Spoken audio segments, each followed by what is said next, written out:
Ladies and gentlemen, the news at 11. Channel 1 had a special about yellow alert, so I worried a lot. Don't want to get hurt.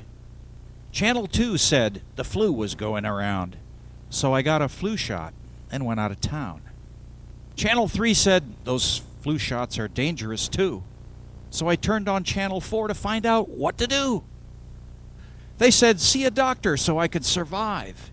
In the waiting room I waited and watched Channel 5. Channel 5 and a tranquilizer made me feel fine. Those soap opera problems are much worse than mine. But at home, Channel 6 had a story about pills and how people drop dead from prescription or thrills. So I called back the doctor as I watched Channel 7.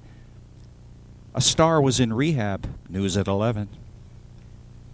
So I went into rehab, where I watched Channel 8, all about crime and murder and hate. And when I got home, I tuned in Channel 9 and watched blood and horror on some battle line. I took a deep breath and screamed, and then gave up and fainted as I watched Channel 10. When the paramedics woke me, the answer was clear, so I killed my TV and stopped living in fear.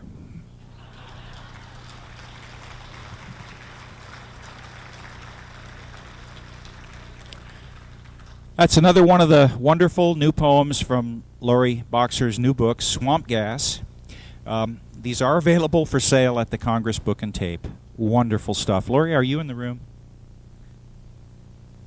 Lori, if you're in the room, stand up. There she is. Okay, let's give her a hand. This is the young lady that writes these marvelous poems. Okay, ladies and gentlemen, our next speaker, he doesn't need an introduction. I mean, he really doesn't. New York Times best-selling author. He had his book, Crossfire, made into the film, as you all know, on the Kennedy assassination.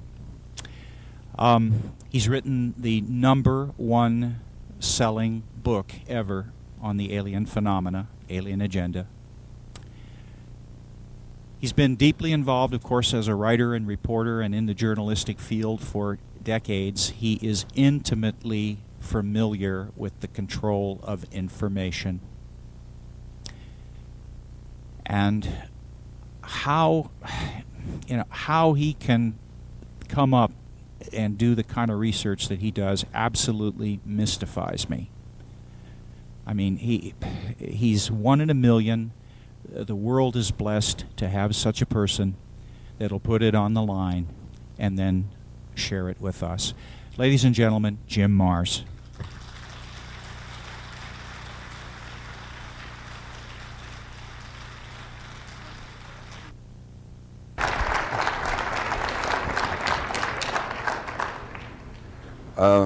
Hopefully I'm on this mic, so that way I can move around. Okay. It is a distinct pleasure to be with you. There we go. It's a distinct pleasure to be here with you folks today. I guess from Texas we'd say y'all. If I was from a little further north, I'd say yous guys. But it really is because I kind of consider you all home folks. I feel like I'm kind of here preaching to the choir.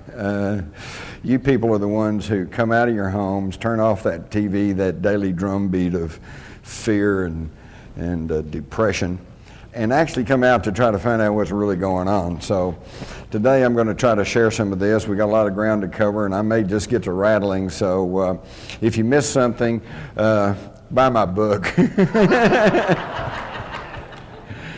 Yeah, a few unabashed plugs here.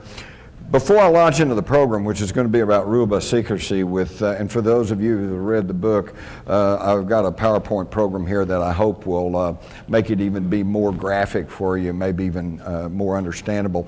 Plus, I have a very, very important piece of information that is not in rule by secrecy because I did not find this out until after publication.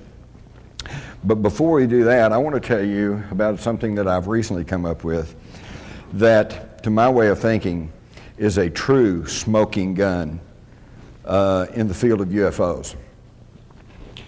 I recently completed a little documentary, Aurora, the UFO crash of 1897. Before Roswell, before the Foo Fighters, there was Aurora. And this one actually was documented in the newspapers of the time. Now, you will find an account of Aurora in my book, Alien Agenda.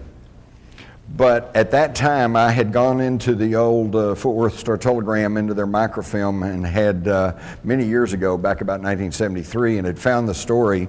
And like an idiot, I didn't copy the whole thing. I just jotted some notes.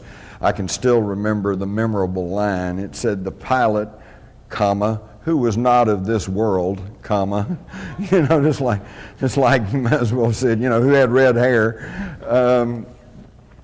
Very, very blasé about it. And then later, the story I quote in Alien Agenda is the story that I got from the Dallas Morning News, which of course is still in publication.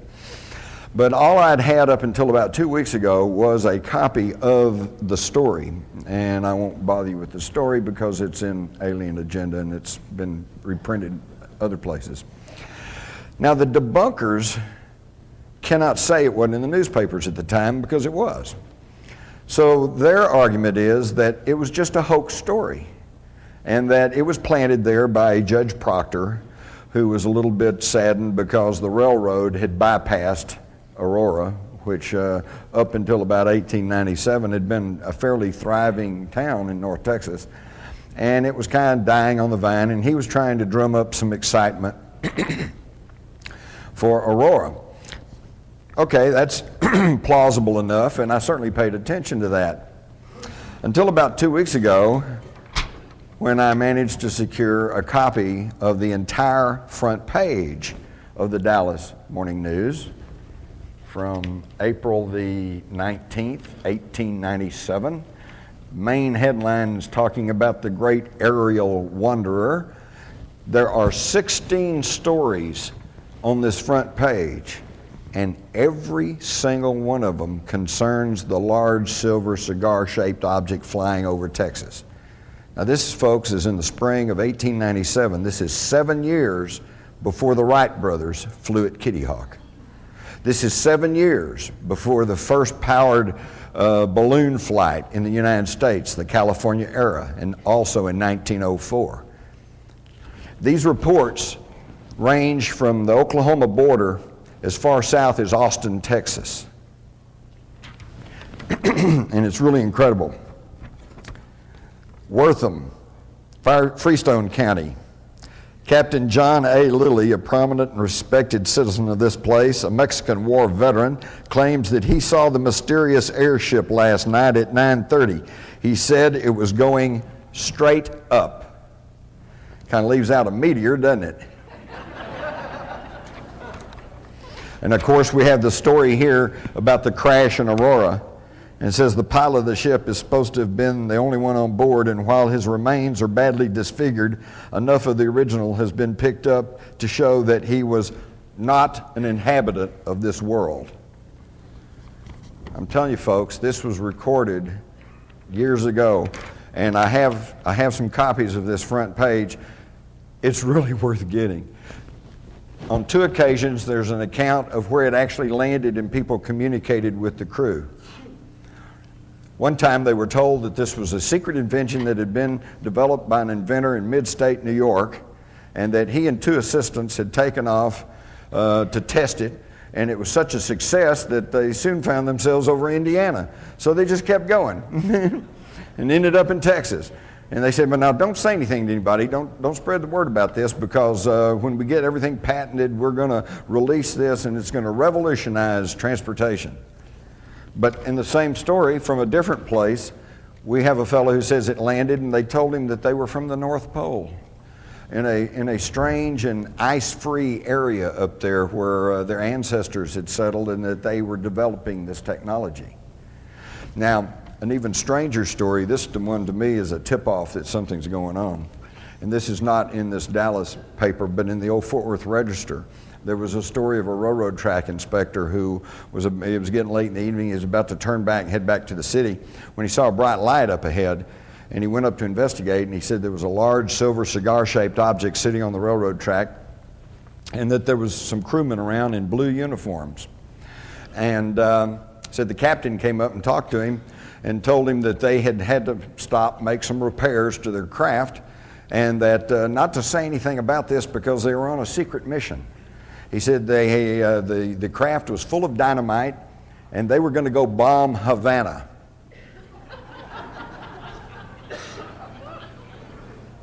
Now, for those of you who were not asleep in history class, you might recall that the Spanish-American War did not begin for another year. And that was only after the mysterious explosion of the battleship Maine in Havana Harbor. So what's going on here? Why would somebody a year previously, how did they know we were going to have a war with Cuba, with Spain that included Cuba? This may have to do with what John Spencer, who wrote the UFO Encyclopedia, calls cultural tracking. And this is that the inhabitants of these craft have the ability to mask themselves, cloak themselves, if you will, and give the appearance of the technology at the time. The fellow who was told that this was a device that had been developed in New York State was told that it ran by electricity. Well, of course, today that sounds pretty antiquated. But keep in mind, 1897, rural North Texas, they didn't have electricity. Only big cities had electricity, and it was still kind of a new marvel. And there's some support for this argument because early on, back in the 50s, when contactees were first talking about being taken aboard these craft and stuff, they talked about these rotary dials with numbers on them, okay? Because that was our technology. Today, we have people, experiencers and abductees, who say that they've seen these LED things like the watches and clocks we have today, because now we have that technology. So it's really kind of an interesting aspect of this whole thing. But I wanted to share with you all the story of Aurora because it is becoming more and more documented in the tape about Aurora, and I apologize, this is not a Hollywood production. This was made on less than a shoestring, but the information is there, including interviews with people, descendants of people in Wise County who were there and observed what was going on. And of course, these are available, and like I said, you can get a copy of this front page. If you have friends and relatives that are skeptics and said, why there's nothing there, show them the front page of the Dallas Morning News, 1897. One other quick thing, I just have to put in a little plug here. I don't have to remind you of the war rattles and the saber rattling that's going on today in regards to Iraq and also North Korea. I'd just like to quote you from President John F. Kennedy. And this was back at the time of the Cuban Missile Crisis, when people were actually pointing real missiles at the United States. Now, if there was ever an excuse for us to threaten war with somebody, that would have been it. Today, what have they found? A few empty artillery shells and some, you know. President Kennedy said, the United States, as the world knows, will never start a war. We do not want a war. We want to build a world of peace where the weak are safe and the strong are just. We labor on, not toward a strategy of annihilation, but toward a strategy of peace. Think about that, folks. How far have we come? From a leader who epitomizes peace and the seeking of peace through strength, to a leader who says, if you don't like what we want to do, we'll just come kill you. It's amazing.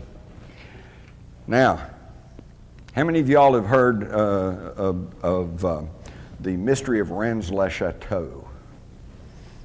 How many of you really truly understand what that's all about? Stick with me. I think I'll help put this together for you. How many of y'all are familiar with the work of Zecharia Sitchin? Okay. Stick with me. I think I can tie this together for you. But first, we're going to have a pop test. Everybody got pencil paper number 1 to 10? No, you don't have to do that. How long did the 100 Years' War last? Anybody? 116 years. You get the gold star. 116 years for the 100 Years' War. What color is a purple finch? It's red. Okay? Which country makes Panama hats? Ecuador. Where does the term America come from? Some of you all went to the same high school I did. Amerigo Vespucci, the Portuguese navigator, right, whose name became associated with this new world of America. Wrong. Bzz. No. That story came from a monk, German monk, who lived on the Franco-German border back in the 1500s, named Martin Walsemüller. And good old Martin, I don't think he probably ever got more than about 25 miles from his home in his life. But in about 1515, he got access to a printing press, and he wrote a book. And he knew that there was a new world that they called America, and he knew about Amerigo Vespucci. So he said, oh, well, it was named after Amerigo Vespucci. He later retracted that. But we don't get his retracting because it was in the book, and the book keeps going on and takes a life of its own, and this is what we all get taught. Now, the point of this is, most of what we think we know, we don't know. And it's wrong. And I just want you to keep that in mind. Because let me tell you something. Your mind is like a parachute. It works better when it's open.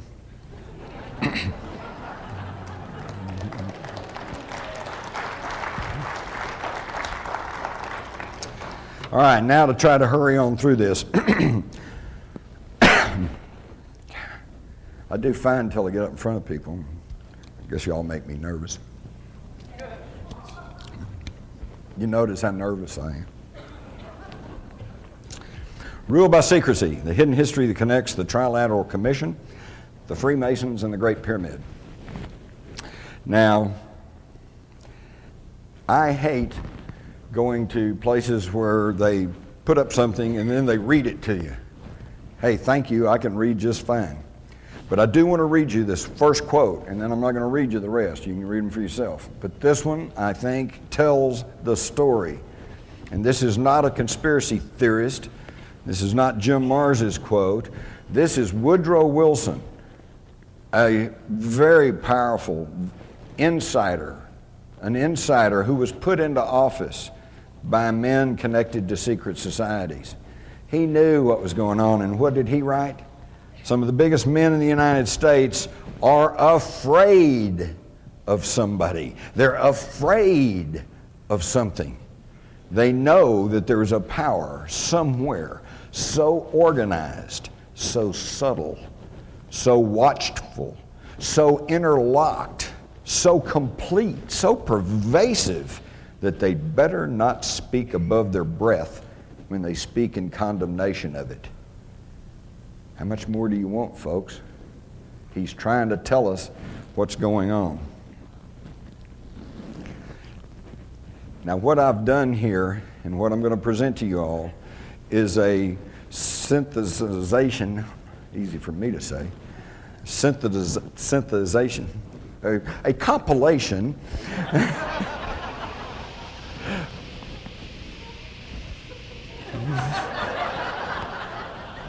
maybe they're landing, I don't know,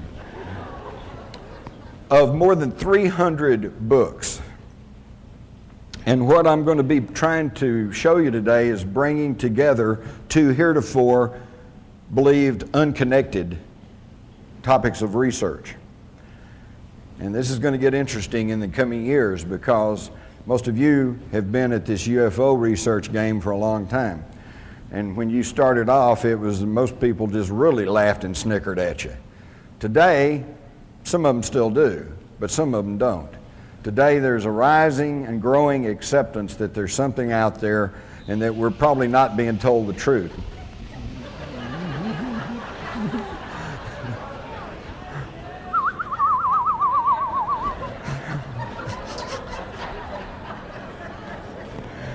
Oh boy.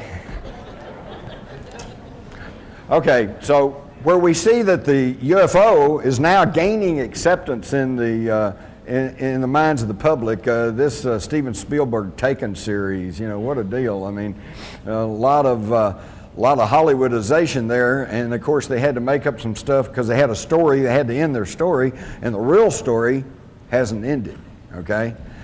But yet, for those of you who've done your homework, you'll realize that about the first 8 episodes of that show is fully backed by evidence, by testimony, and by documentation.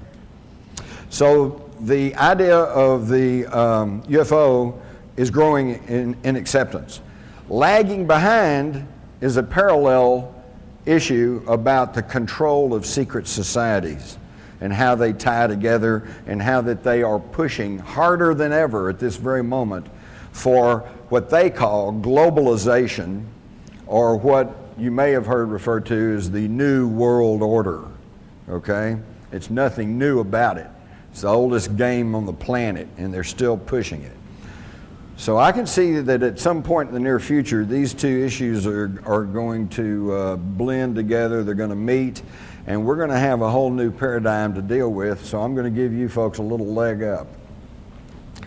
My initial thesis going into Rule by Secrecy was that these secret societies are not isolated groups, that they do connect, and in fact connect all the way back through history.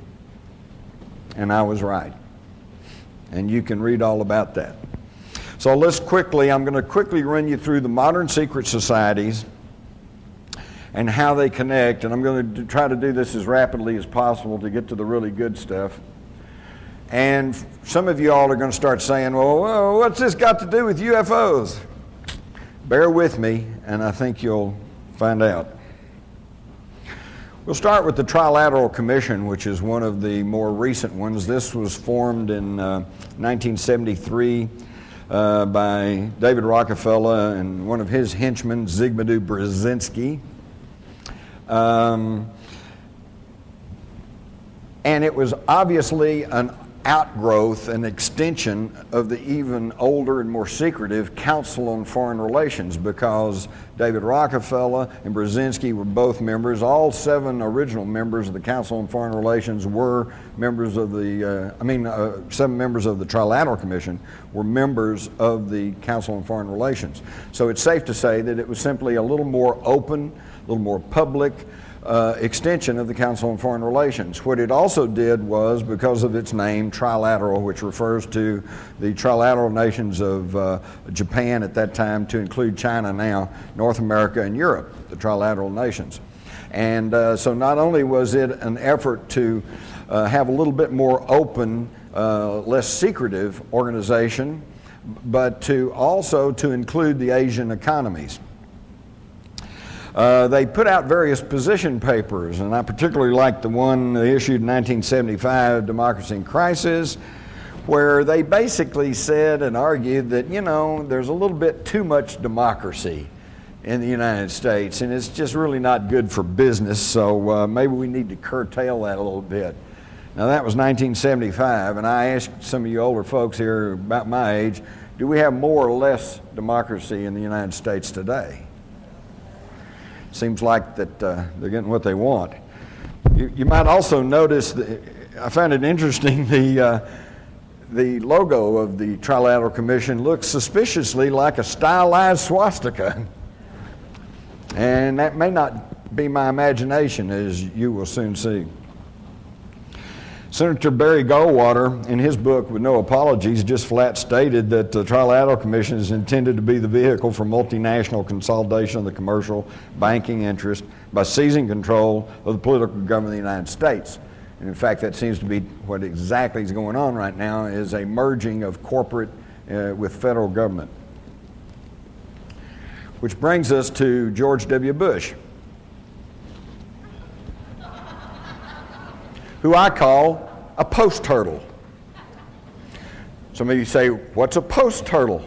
Well, that's a term we have down in Texas. You're driving down a country road and you see a turtle perched up on top of a fence post. That's a post turtle. You know he didn't get there by himself. You know somebody put him up to it. And you know he can't do anything while he's up there. And basically all you want to do is help the poor creature down. Post turtle. If it wasn't so serious about what's going on, it really would be pretty laughable. So now that tracks back to the even more secretive Council on Foreign Relations. This was formed in 1921 by a group of people that were including Colonel House, who was the right-hand man, shadow to Woodrow Wilson. And their whole avowed purpose was to educate the American public on the desirability of global government. And why did they feel like they had to do that? Because they had already made their first attempt, the League of Nations. Okay? But it didn't work. Why? Because the Senate of the United States said, I'm not sure we're ready to give up our national sovereignty. How many times have you heard the politicians in the last year or two talk about sovereignty? They don't talk about it, do they? For that matter, when's the last time you heard a national politician refer to the republic? They don't talk about that much either, do they? And while we're here, let's stop and briefly and let's explain what I'm talking about here. Oh, all they talk about is democracy. Democracy. Got to save democracy. We love democracy. The terrorists hate democracy. Well, what is democracy? Democracy is ruled by the majority. What's the primary example of democracy in action? A lynch mob. Okay? Everybody says lynch him, so they do. Folks, this is not what we were handed by our ancestors. This was never intended to be a pure democracy. What we are supposed to have in this country, with its Constitution, its Bill of Rights, is a democratic republic. Now, what's the difference? In a pure democracy, the lynch mob. Lynch him, okay? You string him up. In a democratic republic, you have to go through a system of laws, checks and balances, courtroom procedure. You have to give the guy a fair trial. There are certain procedures and laws that you have to follow. He has the right to meet his accuser. He has the right to defense. He has the right to cross-examine the evidence and the witnesses against him. And then if he's found guilty, then you can hang him. Okay? That's what we're supposed to have. And this is not what we have now, is it? Now they can grab you, lock you up, and if one man, John Ashcroft, who's up until 9/11's whole claim to fame was throwing covers over the bare breast of statues in Washington, D.C. because he was upset. No. Oh. Talk about a boob. I didn't say that. But on his word alone, you can be declared an enemy combatant and held without trial and without legal representation. They are stripping the liberties that we are guaranteed in this country. And it really is amazing to me, because if Osama bin Laden was indeed behind the 9/11 attacks, and there's still been no real proof that he is, but if he was, and if his goal was to destroy a democracy and to end our freedoms, he succeeded, hadn't he? But we know that some bearded guy over in a cave somewhere is not responsible for everything that's going on in the world today. Who's responsible are these people. Who's responsible are these people who have been working at this for hundreds of years. What's interesting is, notice, oops, they just cut the graphic. Can we put the graphic back up real quick? If you'll notice, over here is the CFR logo with the rider on the horse and the Roman, Latin inscription. And over here is a medallion of the ancient Knights Templars. Looks pretty close, doesn't it? Same deal. And the same objectives are going along. They consolidated all of this a long time ago with the formation of the CIA and with the National Security Act of 1947. The National Security Act of 1947 is really what began to sound the death knell for freedom and democracy in this country. It was signed on September the 27th, I believe, of 1947, and it's really interesting to see what happened there. Now, most of the things with the National Security Act of 1947 we're all kind of familiar with. We know it separated the Air Force from the Army as a separate branch of service. We know it created the CIA. We know that it changed the words, the title of the old War Department to the Defense Department, which is a pretty slick public relations move, because if you go back and look at that old War Department, oh, who wants a War Department? But under the old War Department, we only fought 3 wars: Spanish-American War, World War I, World War II. Under the Defense Department, where we're only going to defend ourselves, yeah, we got Korea, Vietnam, Kosovo, you know, Panama, you know, Grenada, Laos, Cambodia, you know, Colombia, you name it. I think we need to go back to the War Department. We didn't have near as many wars. But within these secret societies now, and everybody that's a member of the Council on Foreign Relations, or everybody that's a member of the Trilateral Commission, they are not all sinister conspirators who are trying to take over the world, okay? A lot of them are just wannabes, you know. They want to be there. They want to be taking over the world. Or actually, I would describe it this way. Remember when you were in grade school? And the thing you really wanted most out of life was to be able to sit at the table with the cool kids in the lunchroom. Boy, if I could just be with those cool kids, maybe I could get a date for Friday night, you know? That's what you really wanted. Well, these are the people who are globbed onto these secret societies. Most of them are not on the inner core elite. They are just wannabes, and they like to be next to the wealth and the power, okay? But within each of these societies, there is a handful of people that, like, and one is David Rockefeller. He's in all of them, okay? Henry Kissinger, you know. There's certain ones who are at the inner core of all of these societies. They meet once a year in a group known as the Bilderbergers. The Bilderbergers are so secretive that they don't even really have a name. They're called the Bilderbergers because they were first discovered by the public meeting in Holland back in 1954. And they were founded by Prince Bernhard of the Netherlands, who had previously been a Nazi SS officer. And by the way, any of you all have Texaco gas cards? You do realize that Texaco is now bought by Shell. And Shell is that's the royal family of Holland, the founders of the Bilderbergers. So the New World Order marches on. Now, of course, then we've got Skull and Bones. I think we all know that Prescott Bush, the patriarch of the Bush family, and that George Herbert Walker Bush and George W. Bush are all members of the Skull and Bones. Now, there are some who argue that the Skull and Bones is the secret society behind the secret societies and that they run everything. I'm not convinced of that.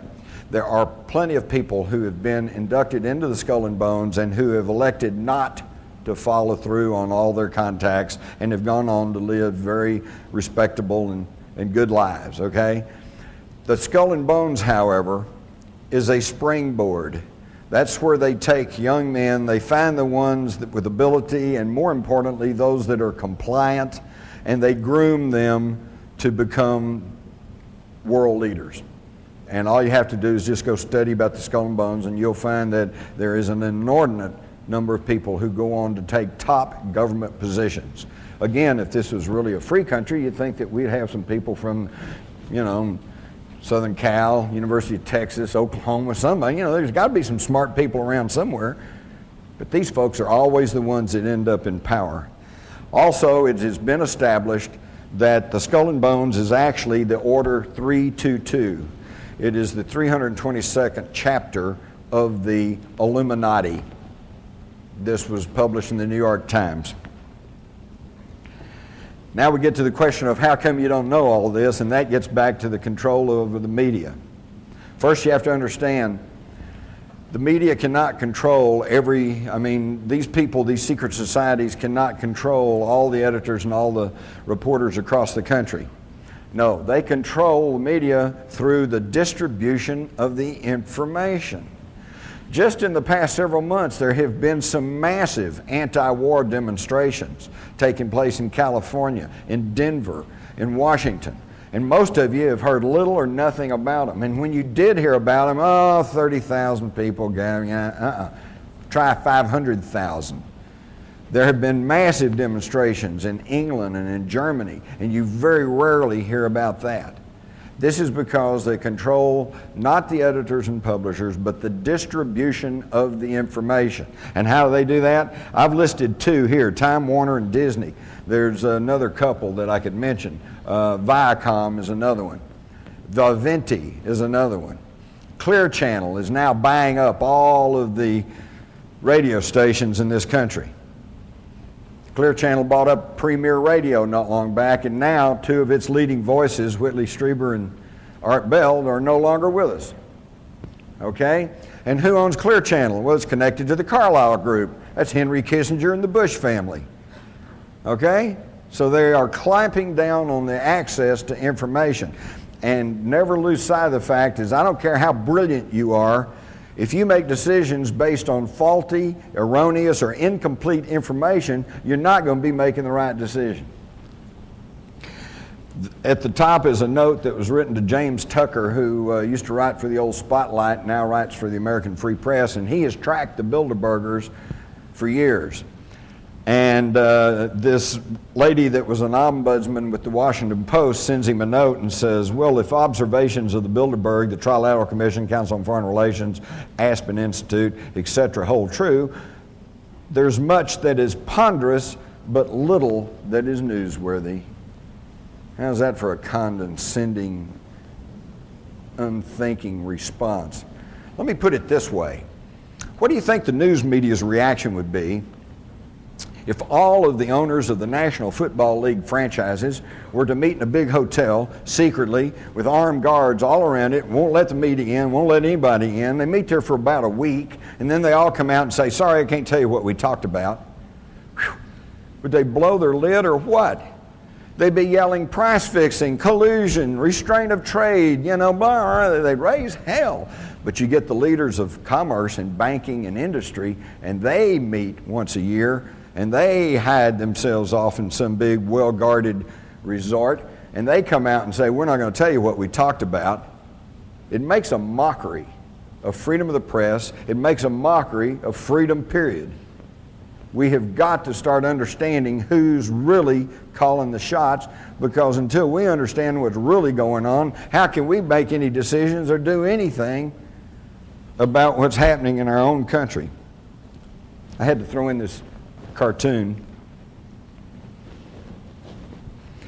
Says, well, the CBS Viacom deal, look at what you get. Movies, MTV, radio, videos, Nickelodeon, news media, theme parks, billboards, Showtime, just about every kind of entertainment and advertising you could want. The guy says, well, what about the news? And the guy says, this is the news. This is the news. Think about it, folks. Not long back, I'm sitting at home, and I don't watch TV that much, but I happen to have it on. They said that we're going to interrupt for a news break. I'm going, okay, good. I'll get to the headline news, kind of get caught up. There were 4 stories that they put out over this 2-minute news break or whatever it is, and all 4 of them were sports stories. So-and-so won the Masters, so-and-so won some football game, some baseball game. Don't get me wrong. I love sports, but sports are sports. They are not news. You can get all excited about the big game, but then next week it's over with, and who cares? And what does it really matter? It doesn't. And that's what's masquerading, though, as news. Now, these folks, it's already been said right here at this conference that these folks are really the brightest and the best, and they are more intelligent than we are. And it's only right and proper that they run everything, because they only have our best interest at heart. Well, let's look back over just the past 100 years. They've given us 2 world wars, 2 depressions, one acknowledged and the one currently not. And doesn't sound like they're operating in our best interest. Not at all. They give us the Persian Gulf War. That was Daddy Bush's war. Drew his line in the sand. Just happened to be north of the Harkin Energy holdings of his son George W., who just by sheer coincidence, I'm sure, sold off the bulk of those holdings right before the invasion of Kuwait and made himself almost a cool $1 million by selling short on that. You think Daddy might have whispered in his ear? Oh, no, wouldn't do that, would they? Of course they would. And then the whole thing ends, just as everything's closing in. Got too much to cover here. I could give you the whole story. When the American ambassador goes to Saddam Hussein, April Glaspie, and she testified to this in front of Congress but didn't go anywhere, he says, we're going to go back to our original boundaries, which means he's going to take back Kuwait, which was illegally taken and carved out of Iraq in the first place by the British years ago so they could get their hands on some of those southern Iraqi oil reserves. And he asked the American ambassador, you know, what do y'all think about that? And her almost exact answer was, well, I've been instructed to inform you that we consider that an Arab problem and we don't really have any thoughts on that. What does that sound like? Sounds like do what you want to do. And then the minute he sends his troops into Kuwait, oh, he's the new Hitler. All right, and the Saudis put up a $12 billion war chest hidden in a secret account in London for George Bush to use to prosecute the Persian Gulf War. It's a deal, folks. It's just a deal. They're all just deals. This whole thing right now, I'll tell you what I suspect. We all know this thing about Iraq is about oil. But why do we need the oil? We got plenty of oil in the United States, and we're not getting that much out of the Middle East anyway. And besides that, we now have our troops in Afghanistan, which means we now control the Caspian Sea oil reserves. Something that's been a big bone of contention for the last 100 years, ever since the Nobel brothers went over there and started production in the Caspian Sea area. When Hitler sent his Sixth Army charging through the Ukraine, they weren't going to capture Stalingrad. They were trying to get to those Caspian Sea oil reserves, but they got stopped at Stalingrad. It's been a big bone of contention. Everybody wants to get a hold of Caspian Sea oil. Well, now we have it. And Britain now wants their share. They want the Iraqi oil.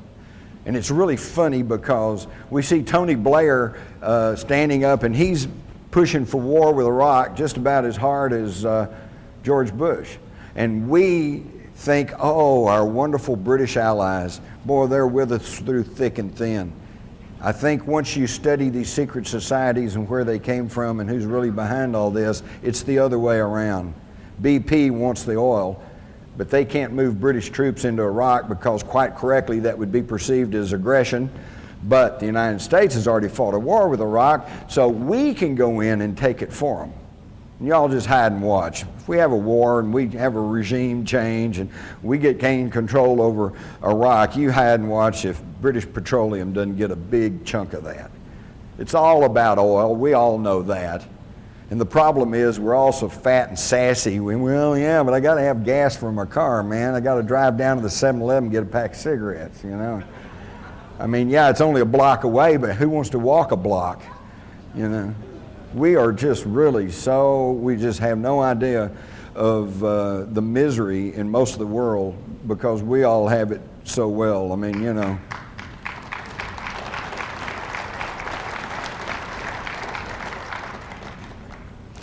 So it's all about oil, and my big complaint there is we don't need the damn oil, okay?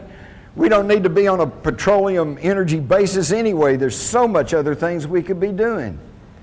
Do you realize that with just some tweaking of the intake jets in your carburetor, you could be running your car on hydrogen? And hydrogen does not cause any pollution. And hydrogen is the most plentiful substance on the planet. Think about it. This is a water planet. H2O, 2 parts hydrogen, 1 part oxygen. We could be burning hydrogen. We don't even need the damn oil. But no, we're going to go over there and kill a whole bunch of people and probably our own troops. And look what's happening with the Gulf veterans right now. They're all coming down with all kinds of sicknesses, probably because of the contaminated vaccines they got. Also, the depleted uranium shells that were lying everywhere, giving them a radiation dose that destroys their immunization system, not to mention the oily smoke and petrochemicals hanging in the air. And do you think that a new war with Iraq's going to be any better? Never mind the massive casualties that Iraq's going to suffer. Wait till our guys come back in another 20 years and they'll be raising hell about their health problems. And what's the government going to do about it? I'll tell you right now, not a damn thing.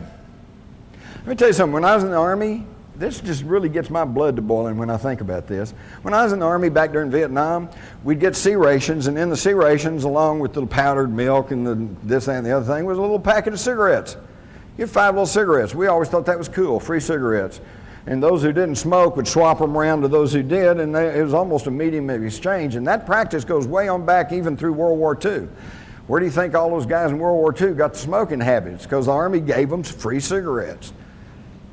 And now under the Clinton administration, when some of these guys who put their life on the line to fight for freedom and democracy in World War II, and they start coming down with emphysema and lung cancer, and they go to the VA under the Clinton administration, they ruled that that was a self-inflicted disease and that they would not treat the veterans. That's shameful, folks. That's shameful. You give your soldiers cigarettes all through their career and then you won't treat them when they get a health-related problem? Unconscionable. But that's what happens when you let these secret society creeps run your country. Going back past the Gulf War, and now we get back to Vietnam, and Lyndon Johnson and his wise men, okay? He surrounded himself with about 12, 14 guys, and they were every one of them Council on Foreign Relations. In fact, Vietnam, the thing I never could quite figure out is why were we fighting 9,000 miles away from the shores of the United States? Well, let me tell you why. Because right after World War II, the Council on Foreign Relations published some papers that were saying we needed to gain control over the mineral resources of Southeast Asia, which at that time was called French Indochina. All right, but then in the spring of 1954, the French got defeated at the Battle of Dien Bien Phu, and they withdrew from French Indochina. Within weeks, John Foster Dulles, a founder of the Council on Foreign Relations, and who was then Secretary of State to Dwight Eisenhower, goes to the Philippines and creates something called the Southeast Asian Treaty Organization, SEATO. And he later explained that he did that to give the American president the legal precedent for intervention in Southeast Asia. That was the beginning of the whole thing. Now, is he acting on the best interest of the United States, or is he acting on the best interest of the Council on Foreign Relations that wanted control over those mineral resources? And of course, I don't have to tell you what happened. 58,000 American lives later, we finally slunk away with our tail between our legs, defeated by a bunch of guys in rubber sandals, thanks to the wise men. And in the middle of this, when our guys are dying in the jungles of Vietnam, who's over in Russia but David Rockefeller meeting with Khrushchev? And with the insistence of David Rockefeller and his other powerful friends of the Council on Foreign Relations, they encouraged Lyndon Johnson to increase loans to Russia at levels higher than we did in World War II when they were our allies against Hitler. Now, what does this mean? It means, folks, that while our sons and daughters and brothers and husbands were over there fighting for their lives in the jungles of Vietnam, we were told we had to do that because North Vietnam was a surrogate of China and Russia, and that if we didn't stop them there, then it's the domino effect, and they'd take over the Philippines, and they'd take over Hawaii, and they'd take over this country, and we had to stop them right there. And that they were getting arms and ammunition from China and Russia, and it was an anti-communist crusade. And to that extent, it was true. They were getting arms and ammunition and war materials from China and Russia. And Russia was getting loans from us. And they take our tax-supported money and they'd build facilities like the Kama River Truck Factory, and they'd crank out war materials to ship to North Vietnam to use against our guys. Does that make any sense to anybody? But that's what goes on, folks, and it's still going on. And unless we start waking up, it's going to continue. if you stop and think about it, gunfire has pretty well decided every national election from 1964 to 1988. 64, Lyndon Johnson wins on the sympathy because of the JFK assassination. 68, Nixon wins after the reaction to the Martin Luther King and Robert Kennedy shootings. Then in 1972, George Wallace looks like he's going to pull votes from Nixon, and he's shot.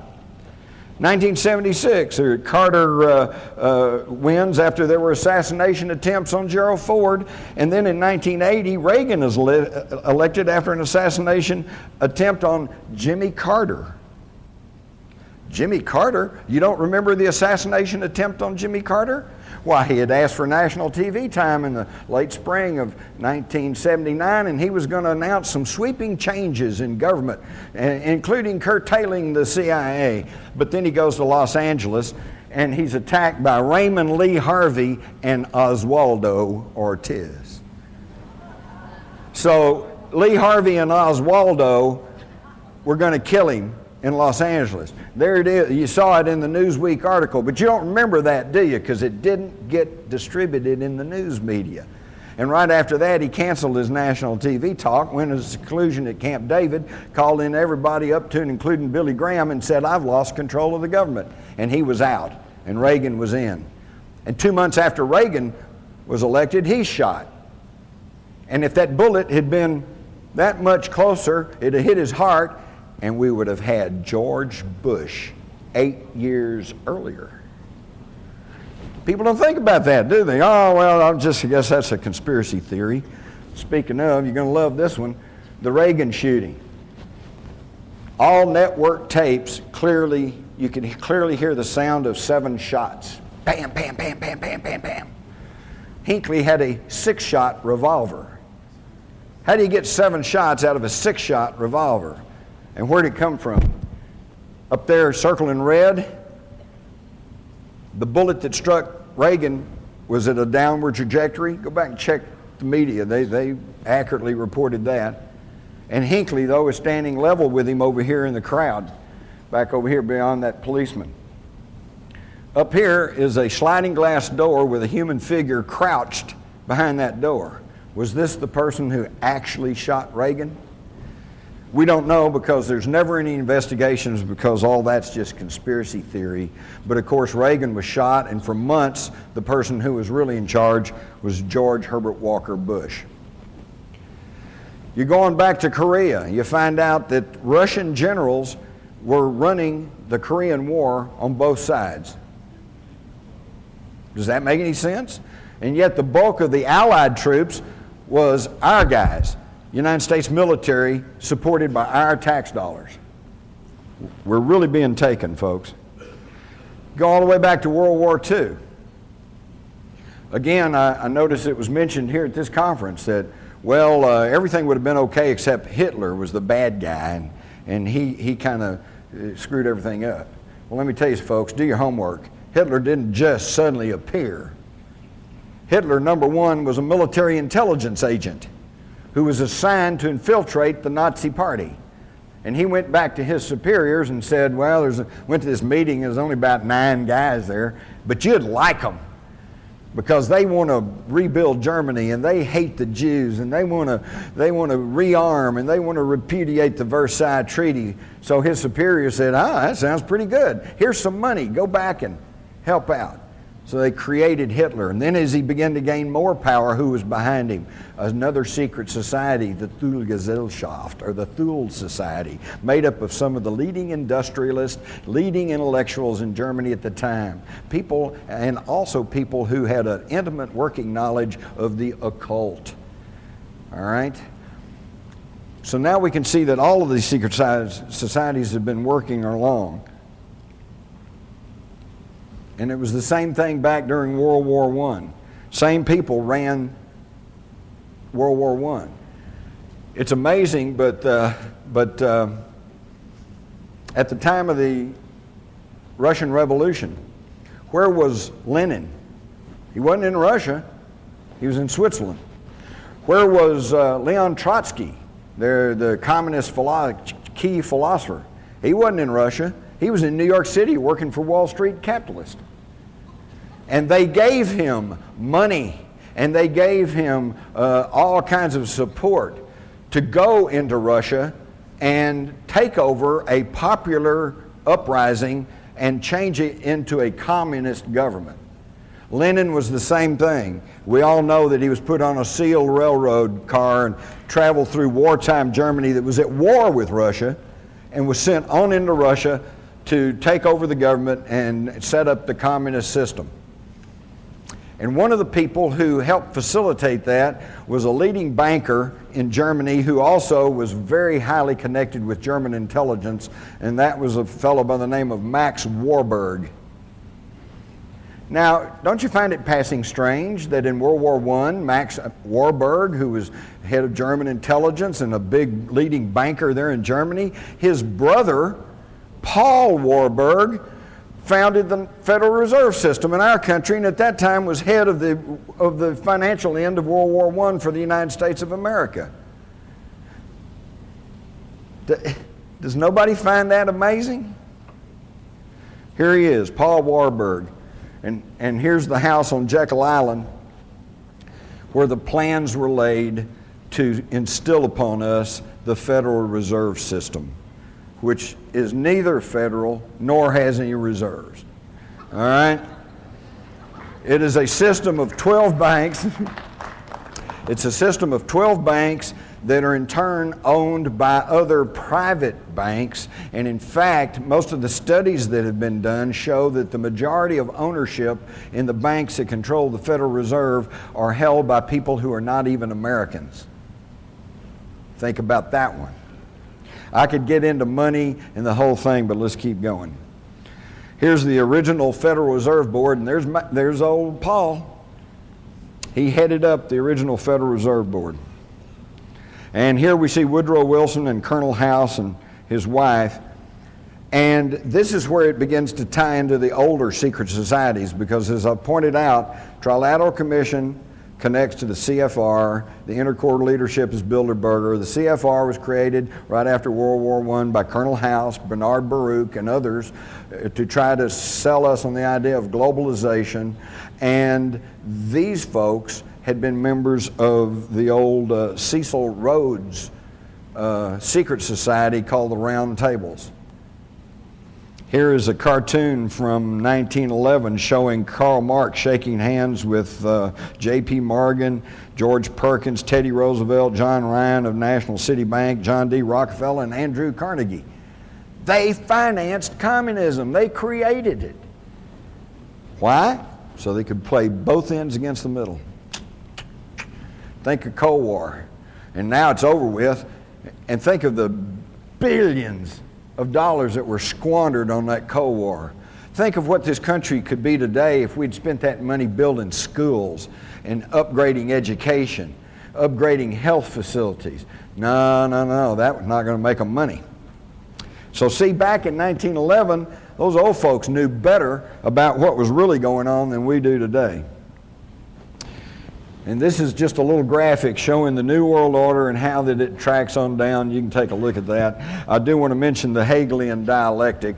That sounds pretty fancy, but basically all it is just action, response, and then synthesis, whatever you work out.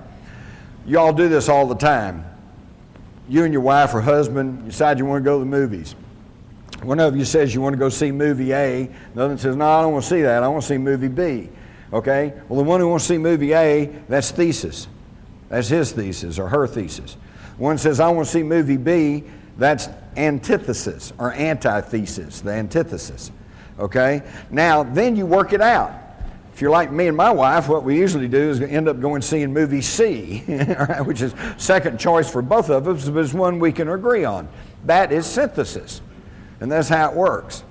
And all Hegel did was simply kind of work out this formula for human interaction. But where the secret society folks took a leg up on it is they figured out you don't have to wait for a problem and then offered a solution, and then how it works out is what you get. You create a problem. You create a problem, then you offer the solution, and then whatever's worked out, you got it. When the Murrah Federal Building was bombed, they had anti-terrorist legislation pending in Congress, and some of it was pretty draconian. It was going to just shred the Constitution, and most people were going, wait a minute, I don't know. They weren't going for it, and it was hung up. It wasn't going anywhere. Boom, federal building in Oklahoma blows up. I'm not going to go into that, but most of you know there's a whole lot more there than Timothy McVeigh and his little fertilizer bomb, okay? But boom, it goes up. All right, now you got a problem.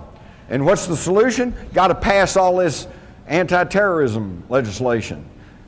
But then that's a problem. So what's the solution? Well, you work on it, you water it down, and it still got passed. Not to the extent they originally wanted, but it got passed. And it's the same thing that we knew the communists did for years. 2 steps forward, 1 step back. 2 steps forward, 1 step back. This stuff they've rammed through over the past year, Homeland Security, Patriot Act. You hide and watch as the years drove on, unless they pump us up again with some other terrorist act, which they're liable to if we start balking at everything. But courts will begin to throw some of that stuff out, and the thing will start coming back into balance. Already there are 60 cities in the United States that have passed ordinances that are ordering their local police and law enforcement people not to enforce Homeland Security and Patriot Act provisions because they're unconstitutional.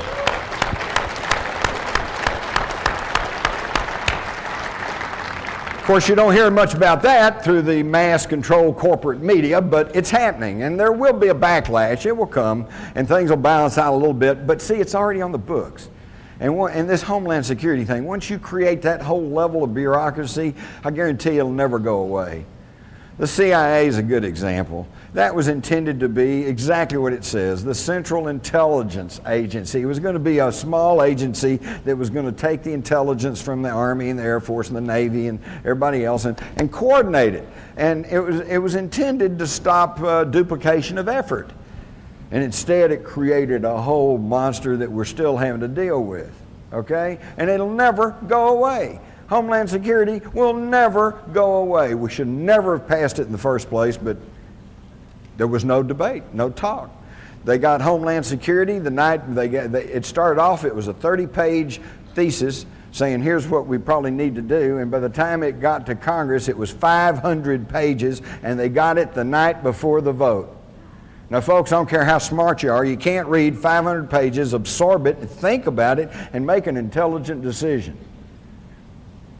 And I'll tell you, for that one fact alone, and I'm not even going to argue the merits of Homeland Security, but for the mere fact that your representatives passed a law that they hadn't even read, I think should be cause enough for a recall.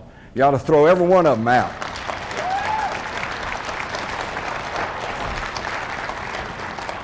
Because what's the first thing a lawyer will tell you? Never sign anything until you've read it. And these guys passed the Patriot Act and the Homeland Security, and they didn't even read it. They had no idea what they were passing. Does any of y'all remember back about 1997 or 1998, there was a little furor that got going over something called a banking program called Know Your Customer. Anybody remember that?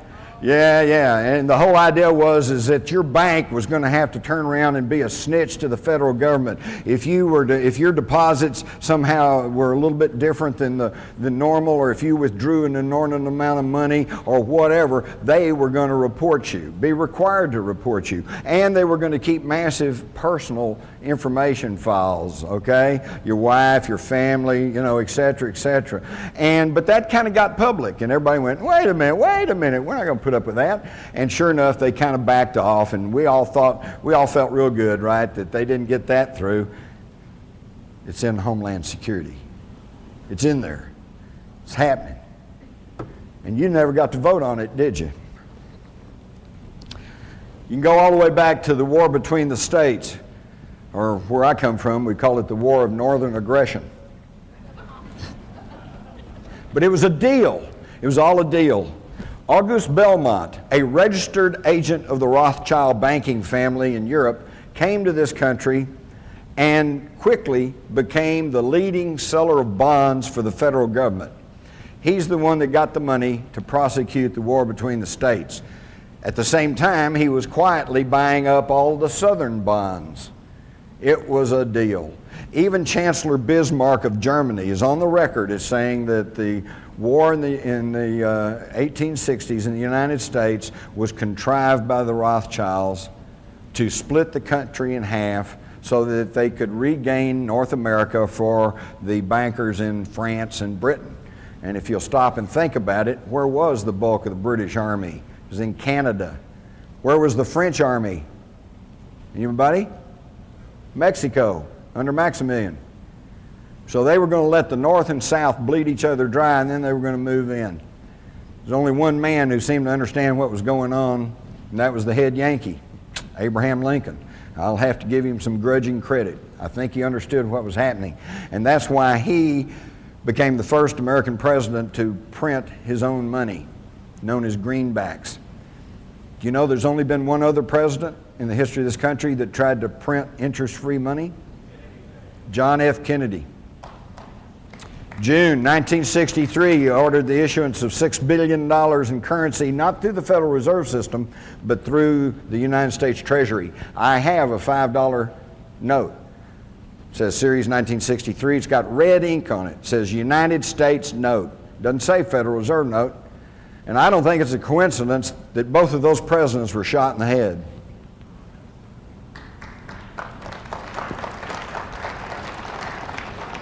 So now we can see what I call my pyramid of power. That's us down at the bottom. The poor, long-suffering public.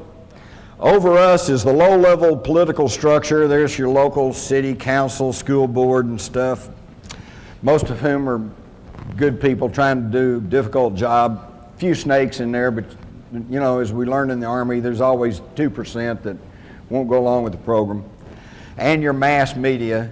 And this thing maybe that disturbs me most about the mass media, having worked in it, it's not that they're bad, it's not that they're liberal, it's not that they're conservative, it's that they're dumb and they're lazy, okay? They don't want to work, so they will not go out and really pursue a story or look past the superficial explanation. They just take the government handout and they run with it. And this really bothers me because, you know, I think about it in our own personal life. If you have a good friend and you find that friend is lying to you, then that upsets you. But that's a friend, so you try to forgive them and you try to rationalize and think, well, maybe they just didn't understand. Then you catch them lying to you again. Well, now it's going, boy, I don't know. Third or fourth time they lie to you, they're no longer your friend, are they? I used to just say, I don't want to have anything to do with that person. He's a liar. Well, the government has got caught lie after lie after lie after lie, and still they come out and say something and the news media just runs with it as if that's the gospel. And then it takes 6 months, 6 years, 40 years for us to find out that it was all a big lie. Then you come on up to your military intelligence agencies and your high-level political structure. Then you come on up to the multinational corporations and the hub of the New World Order, the United Nations, and it's now military arm, NATO.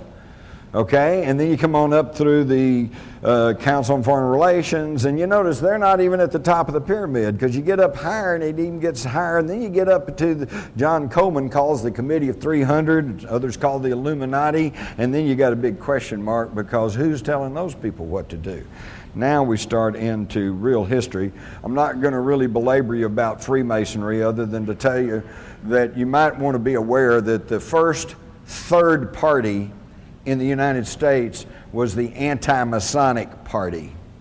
And they broke the back of Masonic Freemasonry back in the early 1800s, and it never quite recovered until after the Civil War. Within Freemasonry, this isn't my theory, this is what Masonic historians and writers will tell you, if they're honest. There's a huge outer circle. Well, first let me say this. There's a tremendous difference between European Freemasonry and American Freemasonry.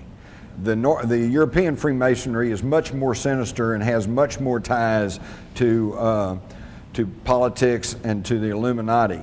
But the North American Freemasonry is much more of a kind of a fraternal order, and they do great things. Their burn centers are wonderful. But within Freemasonry, in both sides of the ocean, there's an outer circle, and then there's a little inner core circle that knows what's really going on and what their agenda really is. Now, don't bother to ask a Masonic friend if that's true, because he will tell you no. And that's because he's either part of the outer circle, in which case he really truly does not know that there's an inner circle, or he's part of the inner circle, in which case he's taken a blood oath never to reveal that. Okay? But Freemasonry is where a lot of these thoughts, ideals, and knowledge has been passed along, because the men who made up Cecil Rhodes's roundtables, which were the progenitors of the Council on Foreign Relations, Trilateral, etc., were Illuminized Freemasons. They were Freemasons who had been instilled with the knowledge and with the agendas of the Illuminati.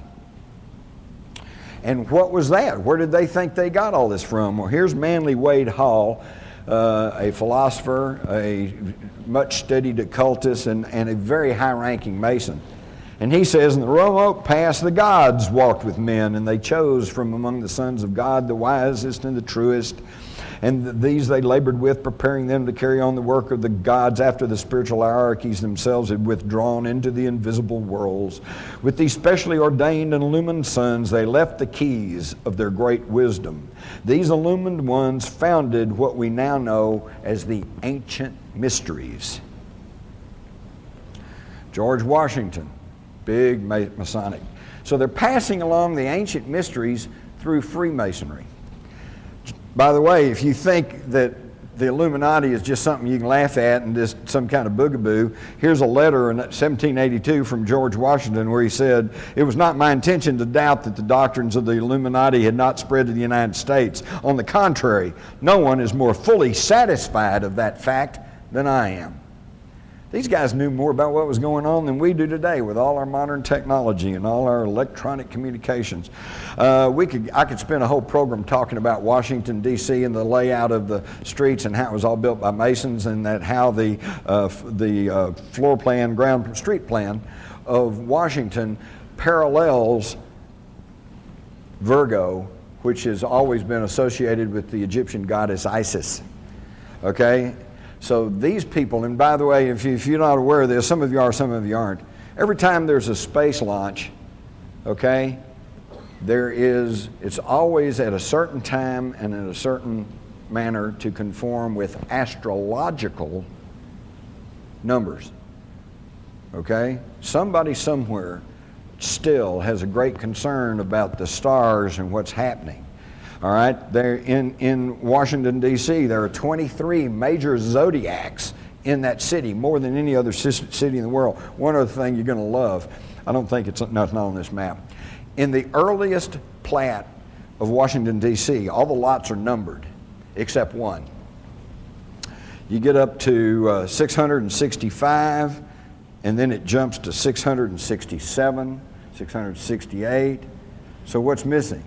666, 666. And guess what sits on that lot today? The capital of the United States. Now, it's accepted by historians that the French Revolution was fomented by the Illuminati. And here's a picture of Adam Weishaupt, who founded the Bavarian Illuminati, and he was only carrying on traditions and knowledge that came from even much older things. And I think it would be worth quickly to look at the 10 steps offered by Karl Marx in his Communist Manifesto. And if you'll compare this to Illuminati writings, you'll find that their goals have always been the same.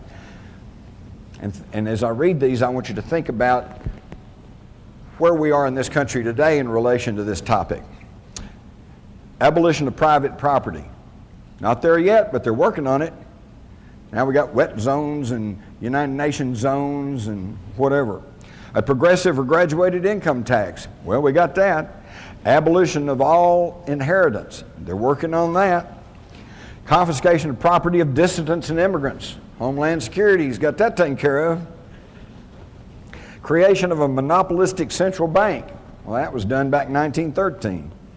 Centralize all communication and transport. Well, see, when Karl Marx offered this, he was thinking in terms of state control.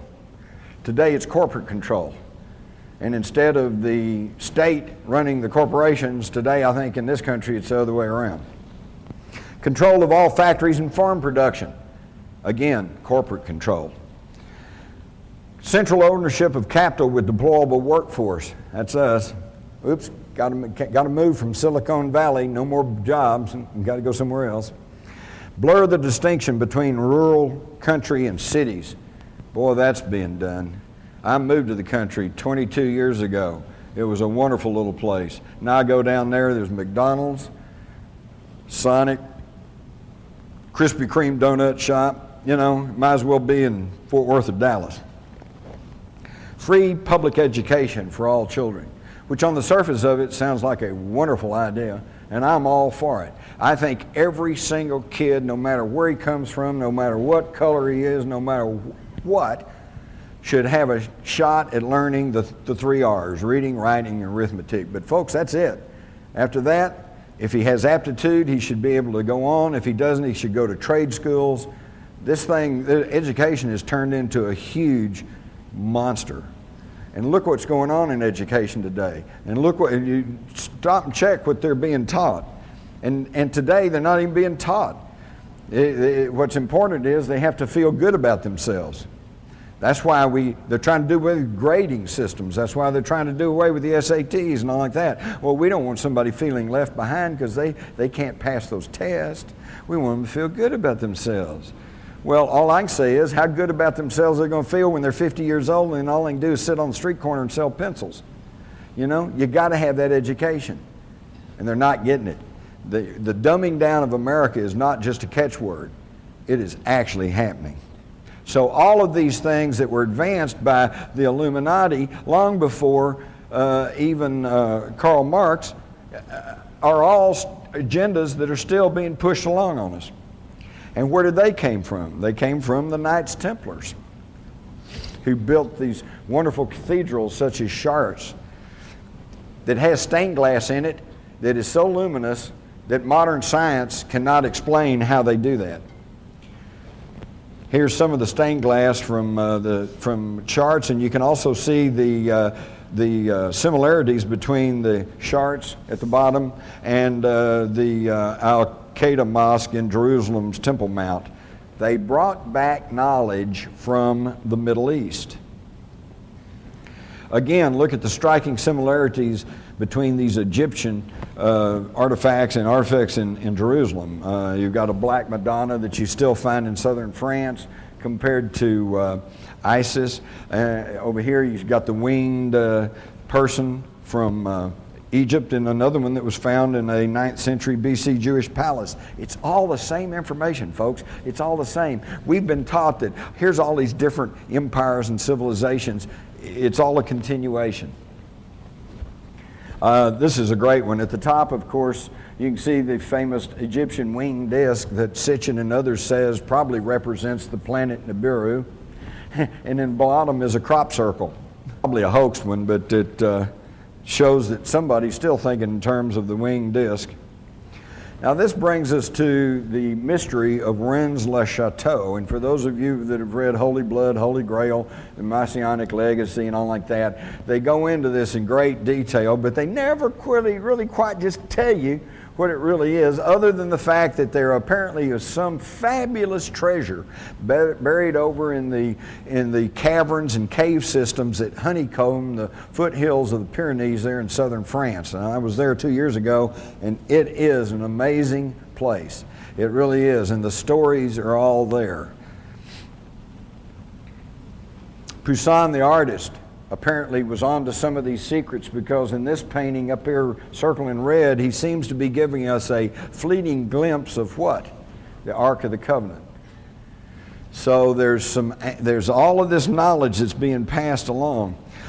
Here is again the Masonic and zodiacal street plans of Washington compared to the same. You see the same geometric designs being used to build Rennes-le-Château. Again, we see the same knowledge being passed down. Here's what you probably don't realize. Rensselaer Chateau is on the far left corner over here, and if you connect these holy sites, you have a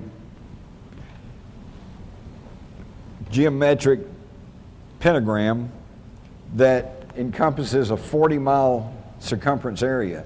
Any of you that have read Maurice Shaitlin's book know about the Maltese cross that is in the Aegean Sea that you can only connect by getting a map and connecting these sacred sites.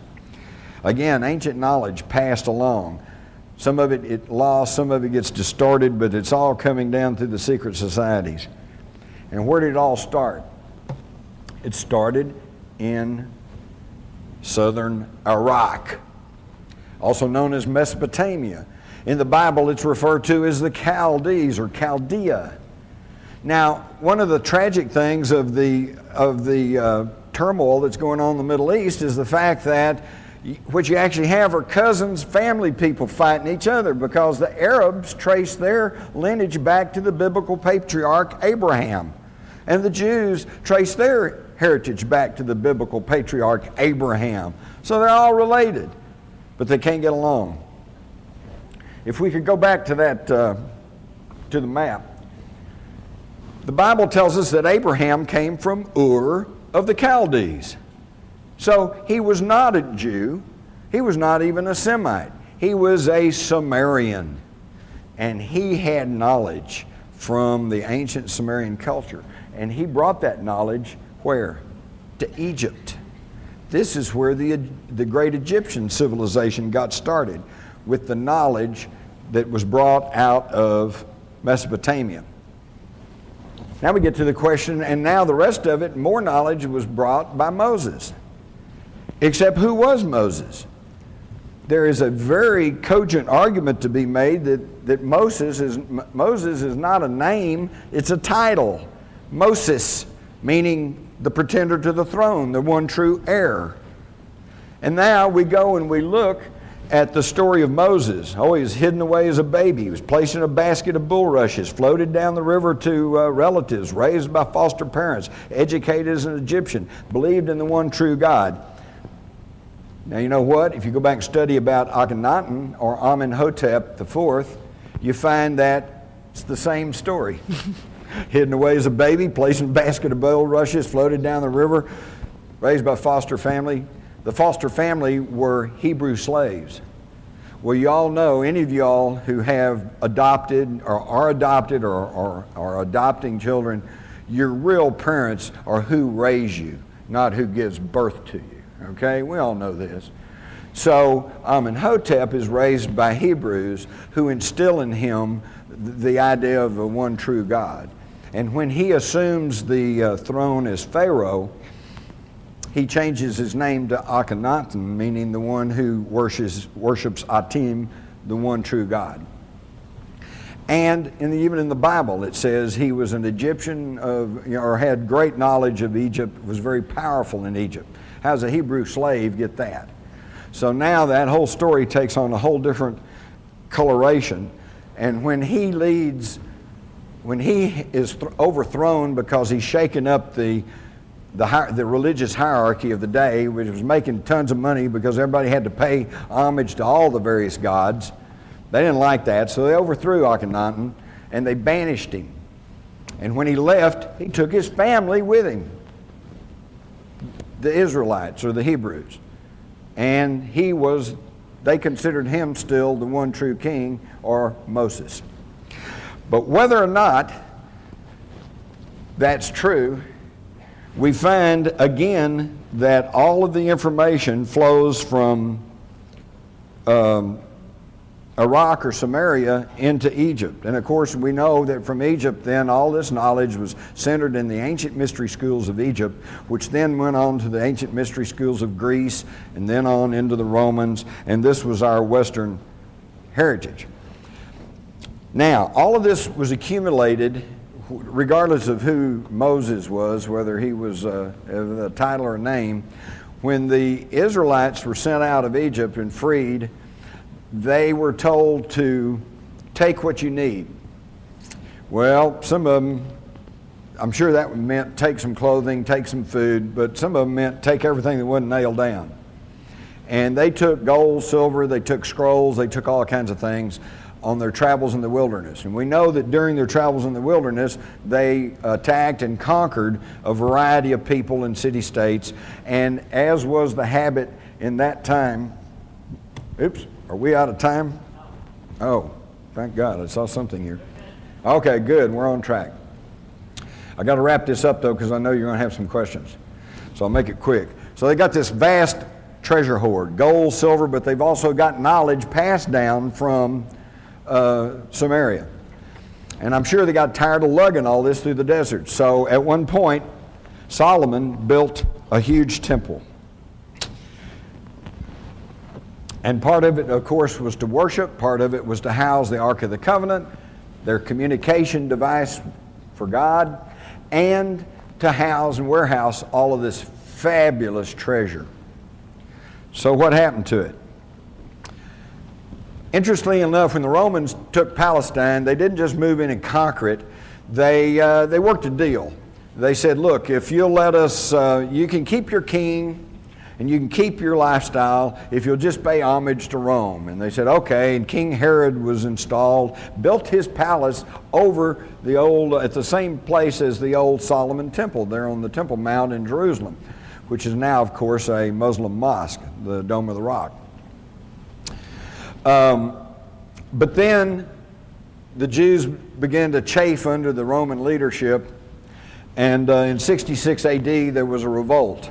I'm sure it didn't just start overnight and it didn't end overnight. The Romans then sent troops in and they conquered the whole thing. Well, when they came in, they sacked Jerusalem and they sacked the temple. King Herod's palace at that time, formerly the Temple of Solomon. But they didn't get everything because the Jews knew what were happening, and they took everything they could and they buried it under the temple in a series of cave systems and stuff, and they carefully hid it away from the Romans. But the Romans nevertheless got a good portion of it, maybe even half or something, but they got a good portion. And what did they do with it? Well, they took it as booty back to Rome. 400 years later, Alaric the Goth sacks Rome. And again, as the way it happens, they took everything out of there. They took what the treasure, half the treasure of Solomon, and they took it back to their home stomping grounds, which was where? The Languedoc region of southern France. And they hid it in the cave systems down there. And this was both the wealth, treasure, and particularly the information and knowledge that was passed along to a group of people that became known as the Cathars. And the Cathars then were a thorn in the side of the Roman church because they had straight information. They had information that went contrary to what the Roman church was trying to put out, and that's why they never went along with their program. This, of course, gave rise to the Albigensian Crusade, where the Pope sent a papal army through the Languedoc region and murdered everybody that was suspected of being a Cathar. That's where the expression got started, by the way, when they besieged the town of Béziers. They sent a message back to the Pope and said, how are we going to know the Cathars from everybody else? And the Pope is supposedly told him, he said, well, kill them all and let God sort them out. And we've heard that same quote. I heard that during Vietnam. You know, how do we tell the VC from the Vietnamese? Kill them all, let God sort them out. So this, but they didn't kill all the Cathars. Some of the wealthy families there in southern France were Cathars. And they knew, because they had access to this knowledge, that the rest of the treasure of Solomon is buried over beneath Herod's palace in Jerusalem. So they fomented the Crusades, ostensibly to retake the Holy Land, but in reality these French families, the Blanchards and Saint Bernard and these folks, they knew this treasure was over there and they wanted it. And so sure enough, in 1099 they conquered Jerusalem, and who shows up but 9 knights from southern France, all connected to these Cathari families.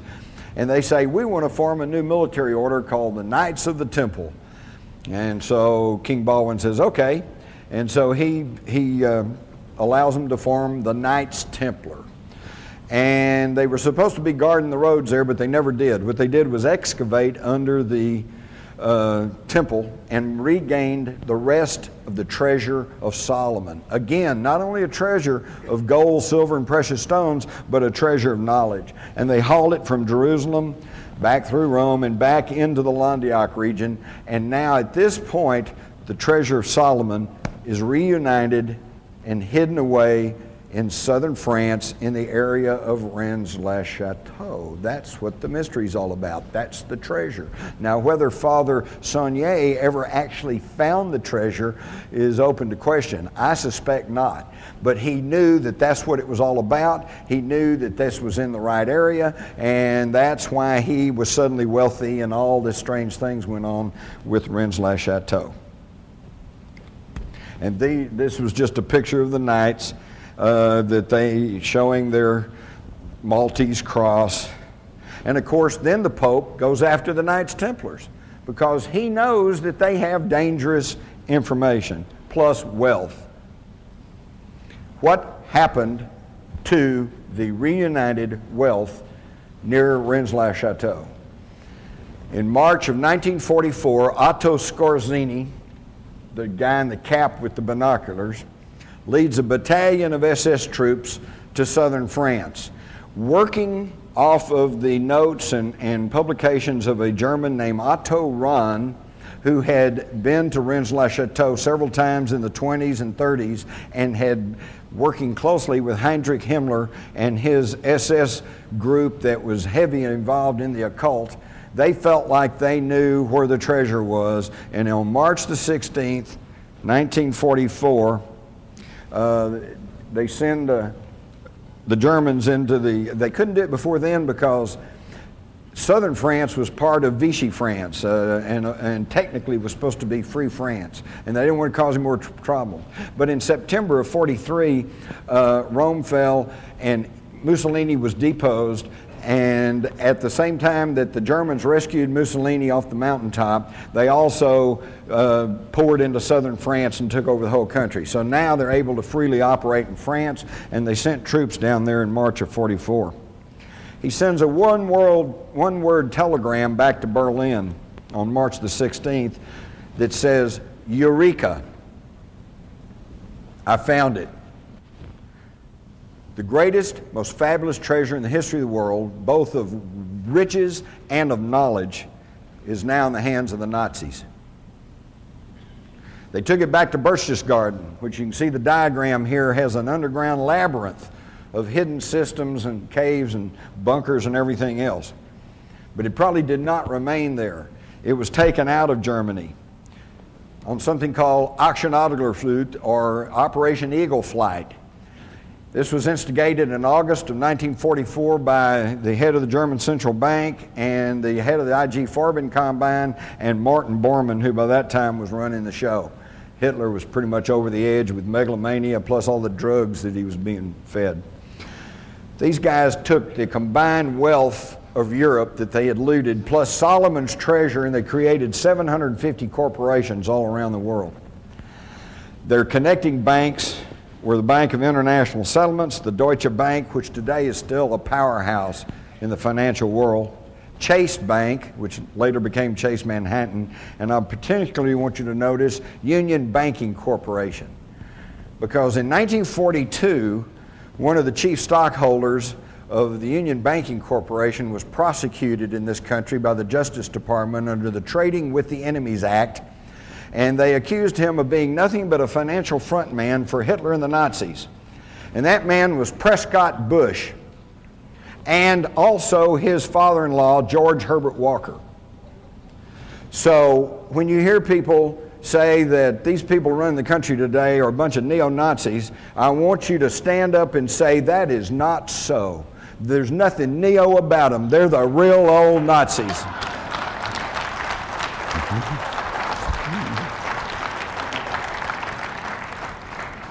And the attorneys for the Schroeder Bank, which was one of the chief connecting banking operations, was a law firm in New York, Sullivan and Cromwell, and their leading attorneys who worked with the Nazis was John Foster Dulles and Allen Dulles. John Foster Dulles, Secretary of State under Eisenhower, the guy that brought us the Vietnam War, and Allen Dulles, of course, who was one of the longest-running CIA directors, who then sat on the Warren Commission to determine what happened to John Kennedy. All roads lead back to Sumer. You hear about the Babylonian civilization, the Akkadian civilization, etc., etc. These were nothing more than just de-evolution of the original Sumerian civilization, and I'm not going to bore you with that, although if we could get the graphic back up, you might want to notice that in this ancient stele up here, circled in red, this dates back about 3,000 or 4,000 years before the Bible was ever written down, and it correctly shows the size and placement of the planets in the solar system. How'd they know that? Well, of course, we know how they know that. I'm not going to get into this. This is Sitchin's material. Others are now finding this out. 425,000 years ago, the Anunnaki came to Earth. And we know this because it was written down in ancient tablets that are still in existence. But where are they? Most of them are in Iraq, the one place you can't go. And we'll skim through this. You know, most of you know the story of the Anunnaki, okay, and how that there was wars broke out between them.